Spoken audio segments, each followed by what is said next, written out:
আজি এই সংবাদ মেল আয়োজন কৰা গৈছে। মই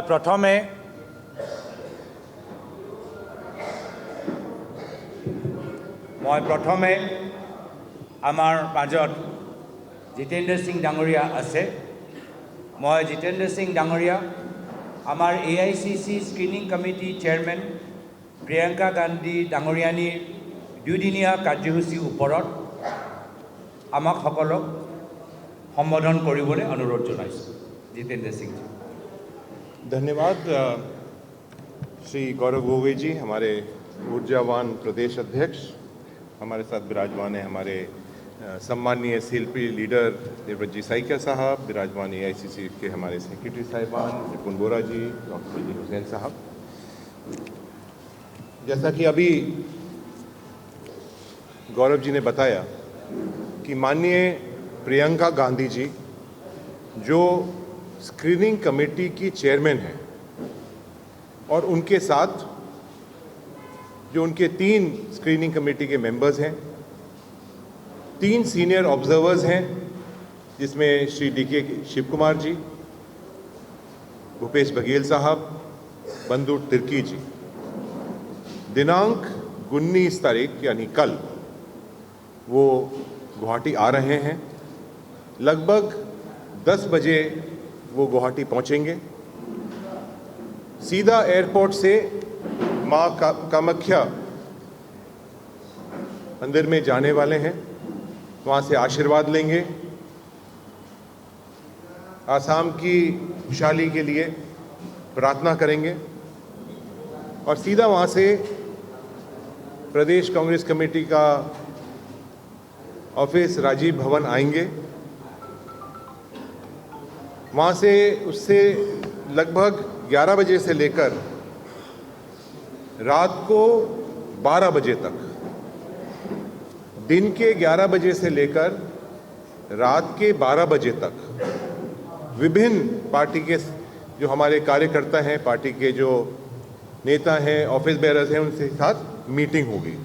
इस मीटिंग के अंदर ब्लॉक कांग्रेस कमेटी, जिला कांग्रेस कमेटी, APCC के ऑफिस बेयरर्स, फ्रंटल ऑर्गेनाइजेशन जिसमें महिला कांग्रेस है, सेवा दल है, यूथ कांग्रेस है, NSUI है, सेल्स एंड डिपार्टमेंट्स जिसमें SC विभाग है, ST विभाग है, चाय बगान का विभाग है, आदिवासी विभाग है, लीगल विभाग है, बहुत सारे हमारे ऐसे 10-12 विभाग हैं जिनके साथ वो बैठक करेंगे। पहली बार आप देख रहे हैं कि जो प्रक्रिया रही है स्क्रीनिंग की, ऐसी प्रक्रिया आसाम ने पहली बार देखी है, जिसमें जो स्क्रीनिंग कमेटी के हमारे 3 साथी हैं, 3 मेंबर हैं, वो हर जिले के अंदर जा रहे हैं। हर विधानसभा क्षेत्र के कांग्रेस के कार्यकर्ताओं के साथ वो विचार विमर्श कर रहे हैं, उनसे बात कर रहे हैं।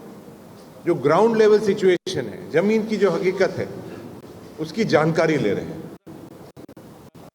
स्क्रीनिंग कमेटी के हमारे तीनों मेंबर साहिबान लगभग 10 और 12 दिन पूरे आसाम में सदिया से लेकर धुबरी तक हर जिले के अंदर वो जा रहे हैं और वहां से जो वो फीडबैक लेके आएंगे, वहां की जो पार्टी कार्यकर्ताओं की भावना होगी, वो भावना के अनुरूप कांग्रेस पार्टी आगामी चुनाव के अंदर टिकट देने वाली है।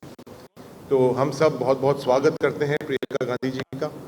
ये उनका पहला दौरा है और जिसके अंदर सिर्फ संगठन का काम होगा।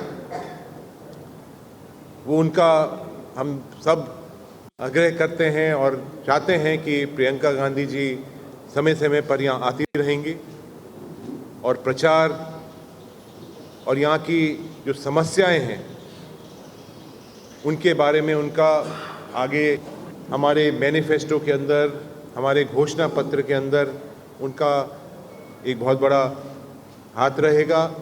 वो हमें बताएंगी कि ग्राउंड लेवल की क्या क्या सिचुएशंस हैं, महिलाओं की खास तौर से क्या क्या परेशानी है, वो कांग्रेस पार्टी आगे अपने मैनिफेस्टो के अंदर जोड़ेगी। तो मैं निवेदन करूंगा कि हमारे प्रेसिडेंट साहब और डिटेल में बात करें।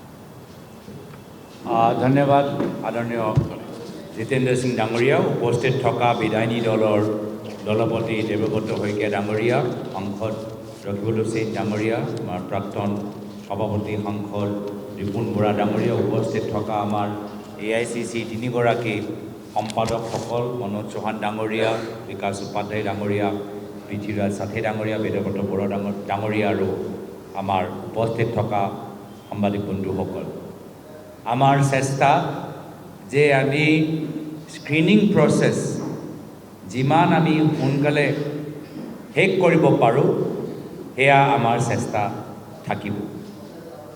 আমি বিভিন্ন সময়ত আমাৰ কেন্দ্ৰীয় নেতৃত্বৰ লগত কথাখিনি আলোচনা কৰিছোঁ আৰু তেওঁলোকে আমাক বিভিন্ন সময়ত পৰামৰ্শ দিছে যে কংগ্ৰেছ দলৰ প্ৰথম পৰ্যায়ৰ তালিকা প্ৰাৰ্থীসকলৰ এই মাহৰ শেষৰ ফালে প্ৰকাশিত হ'ব লাগে আৰু এই ক্ষেত্ৰত আমাৰ কেন্দ্ৰীয় নেতৃত্বই আমাক জনাইছে যে যি সময়ত আমাৰ প্ৰাৰ্থী তালিকা বা আমাৰ এটা যি প্ৰক্ৰিয়া প্ৰদেশ কংগ্ৰেছৰ স্তৰত শেষ হ'ব, আমি দিল্লীত গৈ যেতিয়াই বিচাৰোঁ আমাৰ মাল্লিকাৰ্জুন খাৰ্গে ডাঙৰীয়া, ৰাহুল গান্ধী ডাঙৰীয়া, KC বেণুগোপাল ডাঙৰীয়া, আমাৰ কেন্দ্ৰীয় নিৰ্বাচনী সমিতি, তেওঁলোকে যেতিয়া আমি বিচাৰোঁ তেওঁলোকে বহিব প্ৰস্তুত হৈ থাকিব আৰু এই মাহৰ শেষৰ ফালে আমাৰ প্ৰথম পৰ্যায়ৰ তালিকা তেওঁলোকে মুকলি কৰিবলৈ তেওঁলোকে প্ৰস্তুত হৈ আছে। ইয়াৰ মাজত আমাৰ যাত্ৰা হ'ল সময় পৰিৱৰ্তনৰ যাত্ৰা, যে যাত্ৰা সমগ্ৰ অসমৰ ভিতৰত 12,000 বিঘা মাটি কাৰ ওচৰত আছে গোটেইখিনি কথা ফাদিল কৰিল আৰু এই যাত্ৰা যথেষ্ট সফল হ'ল আৰু যাৰ ফলত আমাৰ এই যাত্ৰা সফলতা চাই আমি আমাৰ স্ক্ৰিনিং কমিটিৰ যি প্ৰদেশৰ মিটিং আছিল যিমান সোনকালে আমি কৰিবলৈ বিচাৰিছিলোঁ, আমি এই যাত্ৰাৰ সফলতা চাই আমি কৰিব নোৱাৰিলোঁ, কিন্তু তথাপিও আপোনালোকে দেখিছে যে বিভিন্ন দলৰ তুলনাত আমাৰ দলৰ কামখিনি, স্ক্ৰিনিঙৰ কামখিনি আৰু গতি লৈছে, তেওঁলোকৰ তুলনাত আমি আৰু আগবাঢ়ি আছোঁ আৰু সেইকাৰণে আমাৰো চেষ্টা থাকিব যে আমাৰ প্ৰদেশ, আমাৰ যে ইলেকশ্যন কমিটি স্ক্ৰিনিং মিটিং হ'ল খুব সুন্দৰকৈ হ'ল, নামবোৰ একদম ব্লকৰ পৰ্যায়ত আলোচনা কৰাৰ পিছত ডিষ্ট্ৰিক্টত আলোচনা হ'ল, ডিষ্ট্ৰিক্টত আলোচনা কৰাৰ পিছত আমাৰ ইয়াৰলৈ আহিলে, এই মিটিঙৰ ভিতৰত খুব সুন্দৰ এটা চৰ্চা হ'ল, এটা শুদ্ধ পেনেল আমি প্ৰতিখন চিটৰ বাবে আমি তৈয়াৰ কৰিবলৈ সক্ষম হ'লোঁ আৰু আমাৰ যে প্ৰক্ৰিয়া শুদ্ধ হৈছে, যদি আমাৰ তলৰ তৃণমূল কৰ্মীখিনি যদি অন্তিম স্ক্ৰিনিং মিটিঙৰ আগত আমাৰ সভানেত্ৰী, স্ক্ৰিনিং কমিটি সভানেত্ৰী প্ৰিয়ংকা গান্ধী ডাঙৰীয়ানীক কিছু পৰামৰ্শ দিবলৈ বিচাৰে, তো তাৰ বাবে আকৌ 2-দিনীয়া তেওঁলোকে আজি ভ্ৰমণ লৈছে। তো সেইটোৱে দেখাইছে যে কিমান ধৰণৰ আমি তৃণমূল কৰ্মীসকলৰ পৰামৰ্শ, তেওঁলোকক সময় আৰু সুবিধা আমি স্ক্ৰিনিং ওপৰত দিছোঁ, লগে লগে আমি তৎপৰতাও প্ৰকাশ কৰিছোঁ। মই আশাবাদী কি যদি আমি এই মাহৰ শেষৰ ফালে আমি যদি আমাৰ প্ৰথম তালিকা আমি ওলাব পাৰোঁ, মাৰ্চৰ প্ৰথম সপ্তাহ ভিতৰত আমি প্ৰায় 80 ছিটছত আমি নিজৰ কেণ্ডিডেটৰ তালিকা আমি বাই March 5 বাই March 6 আমি 80 ছিটছত আমাৰ প্ৰথম পৰ্যায়ৰ আমাৰ কেণ্ডিডেটৰ তালিকা আমি প্ৰকাশ কৰিবলৈ সক্ষম হ'ম। মই আমাৰ বিধায়িনী দলৰ দলপতি দেৱব্ৰত শইকীয়া ডাঙৰীয়া আছে, মই তেখেতকো দুই আষাৰ ক'বলৈ অনুৰোধ জনাইছোঁ।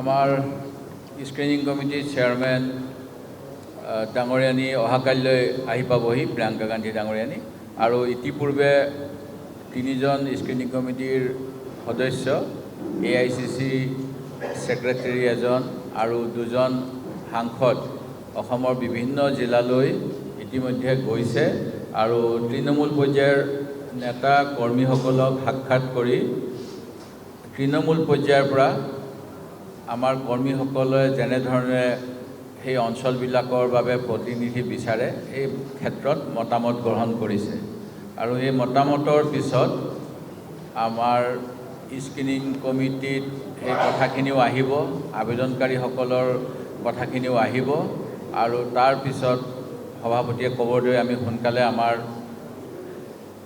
প্ৰাৰ্থীৰ তালিকা ঘোষণা কৰিব পাৰিম আৰু যিহেতু প্ৰথমবাৰৰ বাবে এনেকৈ স্ক্ৰিনিং কমিটিৰ সদস্যসকলে অসম ভ্ৰমণ কৰিছে, সেইবাবে আমি আমাৰ চেয়াৰমেন প্ৰিয়ংকা গান্ধীক ধন্যবাদ জনাইছোঁ। তেওঁলোকে সক্ৰিয় হ'ব, তেওঁলোকে ৰাজনৈতিকভাৱে অক্সিজেন পাব, তেওঁলোকে ৰাজনৈতিকভাৱে সাহস হ'ব।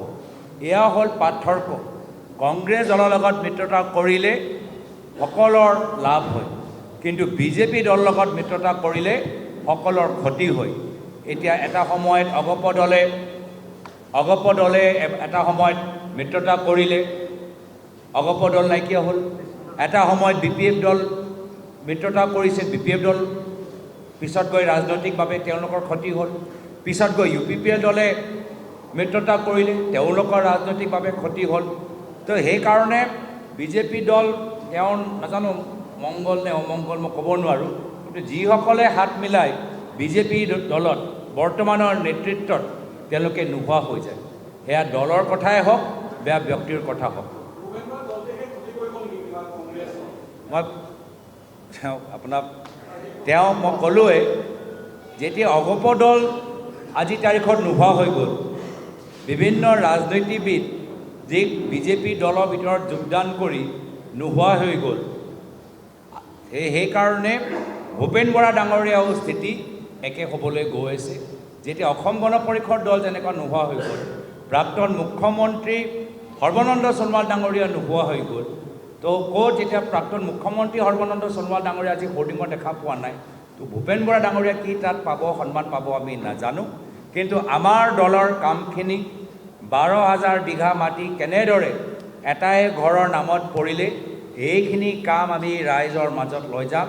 আমাৰ কামত কোনো বাধা নাহে আৰু মই ভাবোঁ যে 12,000 বিঘা মাটি যে আজি মানুহৰ মুখে মুখে সেইখিনি কথা তল পেলাবলৈ আজি হিমন্ত বিশ্ব শৰ্মা ডাঙৰীয়া আৰু আজি তেওঁ যথেষ্ট বাধ্যমূলক হৈ কিছুমান কামবোৰ কৰিবলৈ আগবাঢ়ি গৈছে।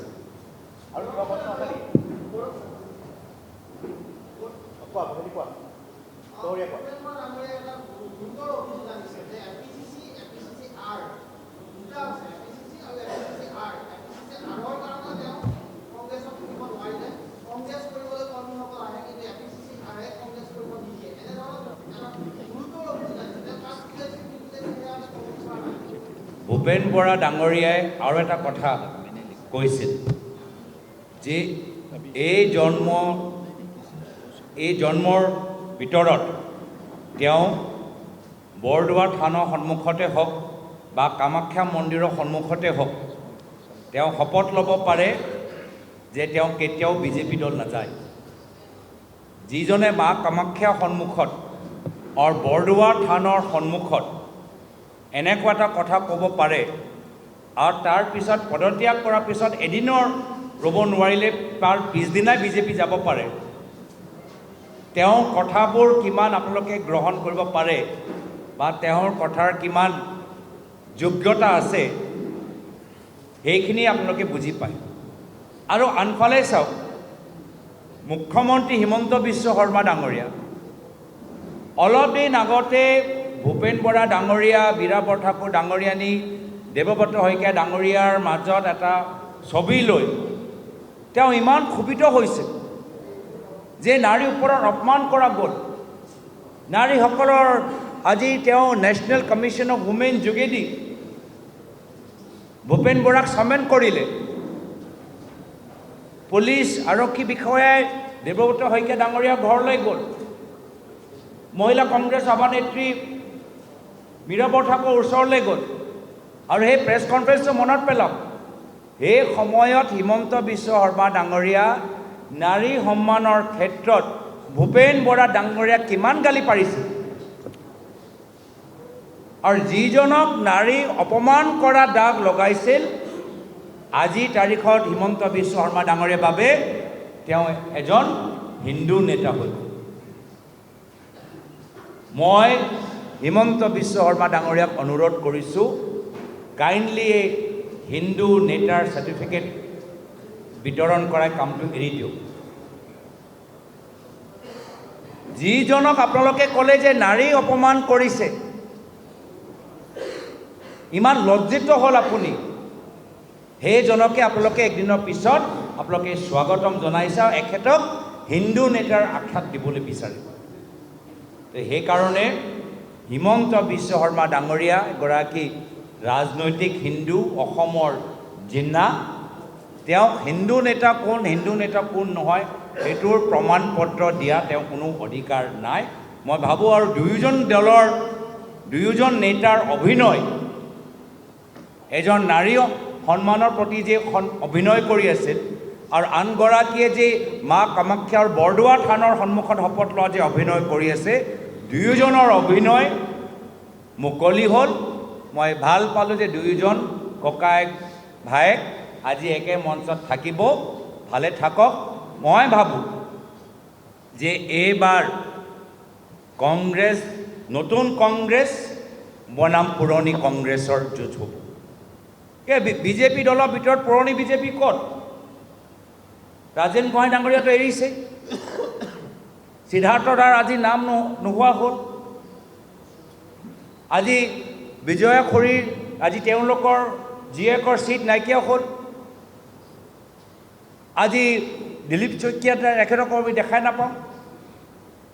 তো পুৰণি বিজেপিবোৰ গ'লেই, অগপ দল গ'লেই, এতিয়া মাত্ৰ যে যিসকলে 15 বছৰ কংগ্ৰেছ চৰকাৰৰ দিনত বহুত কেলেংকাৰী কৰিলে, তেওঁলোকে নিজকে ৰাজনৈতিকভাৱে বচাবলৈ এটা বেলেগ দলত গৈ এই গোটেই দলটো হাইজেক কৰিলে। সেইসকলৰ ভুৱা কংগ্ৰেছীৰ লগত আজি আমাৰ বাস্তৱ কংগ্ৰেছী যুঁজিব। এইটো নতুন কংগ্ৰেছ বনাম পুৰণি ভুৱা কংগ্ৰেছৰ যুঁজ এইবাৰ বিধানসভা নিৰ্বাচনত আপোনালোকে দেখা পাব। বহুত বিজেপি কৰ্মীখিনি দেখা পাইছে যে আমাৰ কাম নাই নেকি, আৰু বিজেপি নেতাসকলে কৈছে আমাৰ কাম নাই। হিমন্ত বিশ্ব শৰ্মা ডাঙৰীয়া আজি সব গোটেইবোৰ কংগ্ৰেছৰ দিনৰ যিসকল বিধায়ক হ'ল, তেওঁলোকে বিভিন্ন ধৰণৰ সুবিধা পালে, সেইসকলক লৈ বিজেপি ক'বলৈ বিচাৰিছে। আজি বিজেপি দলৰ ভিতৰত আজি আপোনালোকে সব বহুত ব্যাপক চৰ্চা।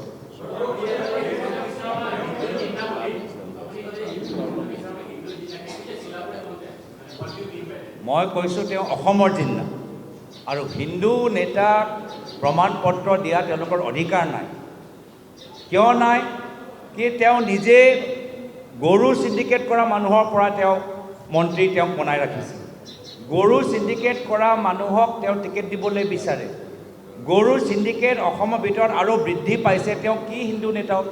মইতো চেলেঞ্জ কৰিবলৈ বিচাৰোঁ যে আহক হিমন্ত বিশ্ব শৰ্মা ডাঙৰীয়া এবাৰ সন্মুখৰ পৰা হিন্দু ধৰ্মৰ ওপৰত মোৰ লগত ডিবেট কৰক। মই চেলেঞ্জ কৰিছোঁ।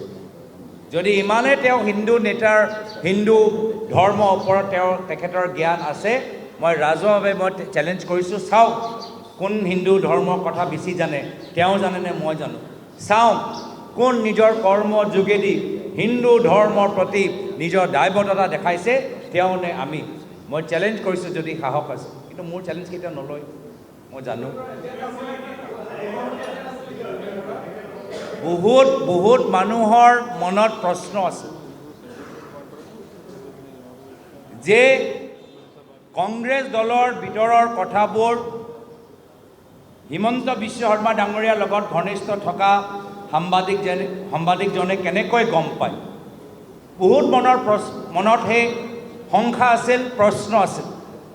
আমাক জনাইছিলোঁ, কিন্তু আমি বিশ্বাস কৰিবলৈ বিচৰা নাছিলোঁ।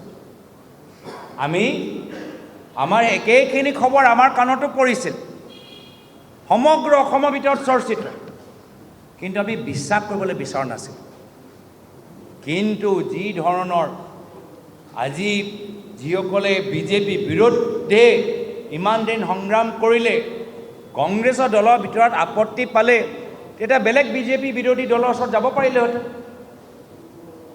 যদি বিজেপি বিৰুদ্ধে, মুখ্যমন্ত্ৰীৰ বিৰুদ্ধে সঁচাকৈ ৰাজনৈতিক বিৰোধিতা আছিল, কিবা কাৰণত কংগ্ৰেছত কাম কৰা ভাল পোৱা নাই, তো বেলেগ বিজেপি বিৰোধী দললৈ যাওক, অফাৰটো আহিছিল।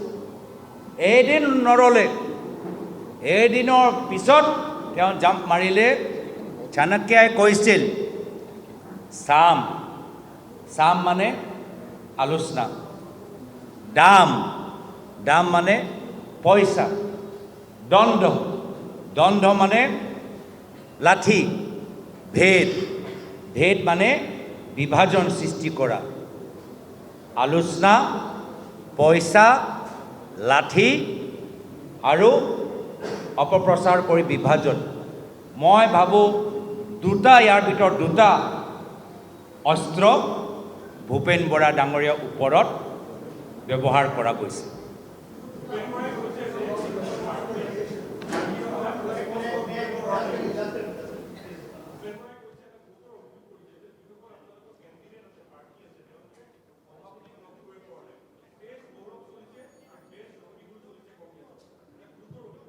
মই পুনৰবাৰ কৈছোঁ, ভূপেন বৰা ডাঙৰীয়া মা কামাখ্যা আৰু বৰদোৱাৰ থানৰ সন্মুখত শপত ল'বলৈ প্ৰস্তুত যে তেওঁ এই জন্মৰ ভিতৰত বিজেপি দললৈ কেতিয়াও নাযায়। যিগৰাকী 2 দিন আগত মাজুলীত ভ্ৰমণ কৰি আছিল, আমাৰ লগত গুৱাহাটীৰ বিভিন্ন ঠাইলৈ গ'ল, এদিনৰ ভিতৰত বিজেপি হিমন্ত বিশ্ব শৰ্মা ডাঙৰীয়াক যোৱাকালিতো দৰা দৰে আদৰিছে। দদাইদেউ আহি গ'ল, এনেকৈ এটা ঘৰৰ আমি পৰিস্থিতি আমি দেখা পালোঁ। তো তেওঁৰ কথাৰ কিমান যোগ্যতা আছে, তেওঁ নিজৰ কৰ্মৰ যোগেদি নিজৰ কথাবোৰ আজি দললৈ পেলাই দিছে। মই ভাবোঁ, পুনৰবাৰ কৈছোঁ, এই গোটেই ঘটনাক্ৰমটো মই ভাবিছিলোঁ অলপ পিছত হ'ব, নিৰ্বাচনৰ ওচৰত হ'ব, কিন্তু ইমান আগত যে হ'ল, এতিয়ালৈকে কোড অফ কণ্ডাক্টে ঘোষণা কৰা হোৱা নাই। ইয়াৰ কাৰণ দুটা, এটা হ'ল, আৰু প্ৰথম মূল কাৰণ হ'ল 12,000 বিঘা মাটিৰ মালিক কোন হয়, সকলোৱে ৰাইজে এতিয়া জানিবলৈ বিচাৰে। কেনেদৰে এটা ঘৰৰ ভিতৰত 12,000 বিঘা মাটি আহি গ'ল, অসমৰ ৰাইজে জানিবলৈ বিচাৰে। এইখিনি যে কথা আমি ৰাইজৰ মাজত লৈ যাবলৈ বিচাৰোঁ, চৰ্চা যে হৈছে, তাৰ কাৰণে আমাৰ ধুৰন্ধৰটো মোকেই বনাই আছিলে, কিন্তু বাস্তৱ ধুৰন্ধৰ ভূপেন বৰাহে মুকলি হ'ল, আমি সকলোৱে দেখা পাইছোঁ। You want me to speak in English? Is that why you're asking me? Bhupen Bora, few weeks ago, said that he is ready to take oath in front of Ma Kamakhya Mandir and Bordova Than and say that in this lifetime he will never join BJP. Now, how much value his words have, one who can betray the oath of towards Ma Kamakhya, then I don't know what value should I give to that person and to his words.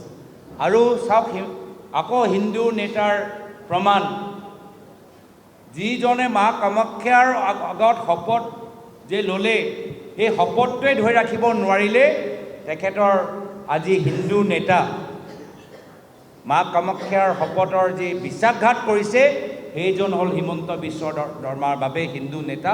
আমি হিমন্ত বিশ্ব শৰ্মাৰ পৰা হিন্দুৰ নেতাৰ certificate অসমৰ এজন ব্যক্তিয়ে বিচৰা নাই, আৰু তেওঁ বিতৰণ কৰা বাদ দিলে ভাল হ'ব। হিন্দু ধৰ্মক এনেদৰে কলংকিত কৰিব নালাগে, নহ'লে কাইলৈ গৈ কোনোবা পুৰোহিতে হিমন্ত বিশ্ব শৰ্মাৰ ওপৰত মানহানি কেছ লগাব যে তেওঁ বাৰম্বাৰ হিন্দু ধৰ্মক মানহানি কৰি আছে।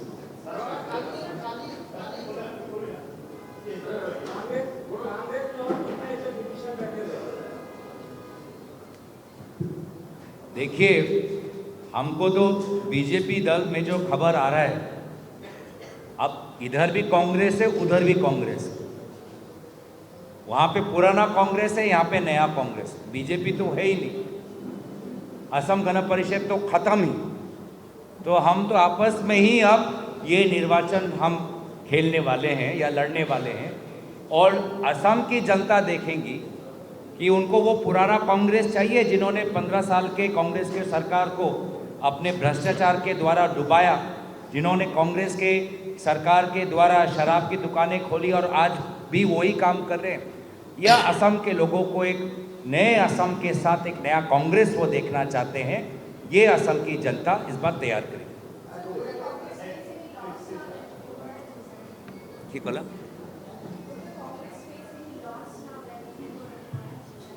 देखिए, Congress is an ocean and we are all drops in the ocean.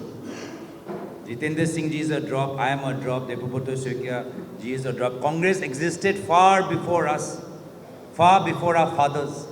Congress will exist far long after our grandsons and grandchildren also. So I think that question, I don't even justify that question.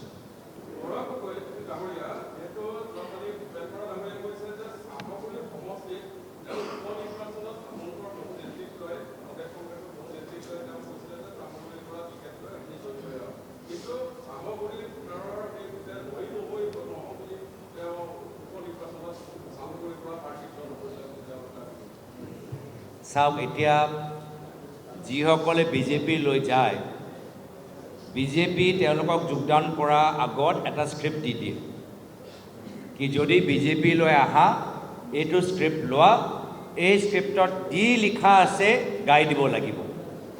এইটো ইয়াৰ পূৰ্বে যিসকলে বিজেপিক যোগদান কৰিছে তেওঁলোকে এটা script পঢ়ি দিয়ে, যি স্ক্ৰিপ্ট আৰু বিজেপি যি মুখপাত্ৰ টিভিত যি কয় তাৰ মাজত কোনো পাৰ্থক্য নাই। আৰু মই ভাবোঁ সেই একে স্ক্ৰিপ্ট হিমন্ত বিশ্ব শৰ্মা ডাঙৰীয়াই ভূপেন বৰাক দি দিছে, আৰু এতিয়া ভূপেন বৰা ডাঙৰীয়া এসপ্তাহৰ কাৰণে মুখ্যমন্ত্ৰী হিমন্ত বিশ্ব শৰ্মা ডাঙৰীয়া দিয়া স্ক্ৰিপ্টটো গাই থাকিব। আপুনি ভূপেন বৰা ডাঙৰীয়া তেওঁৰ আগৰ কথাবোৰ যে সুধিব, বা হিমন্ত বিশ্ব শৰ্মা ডাঙৰীয়া যে আগৰ কথাবোৰ সুধিব, তেওঁ সেই কথাবোৰ তেওঁ পাহৰি গ'ল বা সেই কথাৰ ওপৰত তেওঁ উত্তৰ দিব নোৱাৰিব।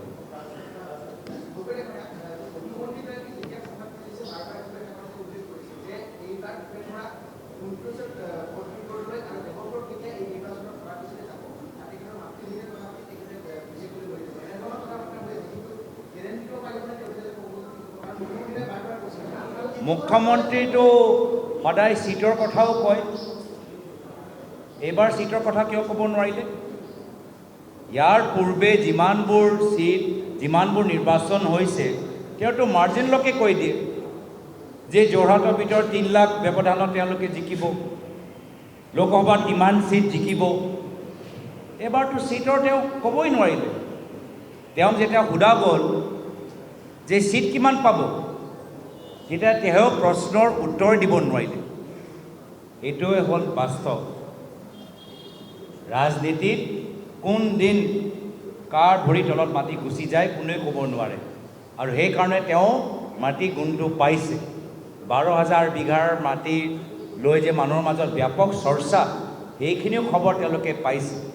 তো সেইকাৰণে এইখিনি কথা কয়, আজিৰ পৰা 3 বছৰ আগৰ কথাবোৰ কৈ 2 মাহ পিছত কিমান চিট পাব সেইখিনি কথা কোৱাত আজি তাৰিখত তেওঁ নিজে গম পাইছে যে কোৱা তেওঁ কোনো অক্তিয়াৰ নাই। Thank U.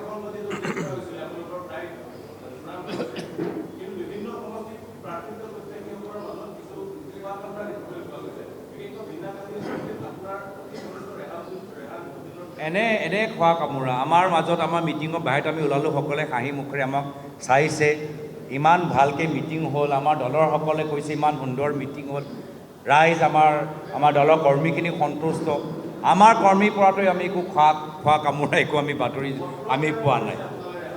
সেইটো আমাৰ কৰ্মীসকল প্ৰত্যেক সন্তুষ্ট, মিটিংবোৰো ভালকৈ হ'ল, আমি গতি লৈছোঁ। আপোনালোকৰ ক'লেতো নহ'ব, আমাৰতো যি ফিডবেক আমি পাইছোঁ, আমিতো মিটিঙৰ বাহিৰত দেখিছোঁ পৰিস্থিতি, পৰিৱেশ, ৰাজীৱ ভৱনৰ পৰিৱেশ দেখিছোঁ, মানৱেন্দ্ৰ শৰ্মাৰ পৰিৱেশ দেখিছোঁ। আমাৰ খুব সুন্দৰকৈ হৈছে।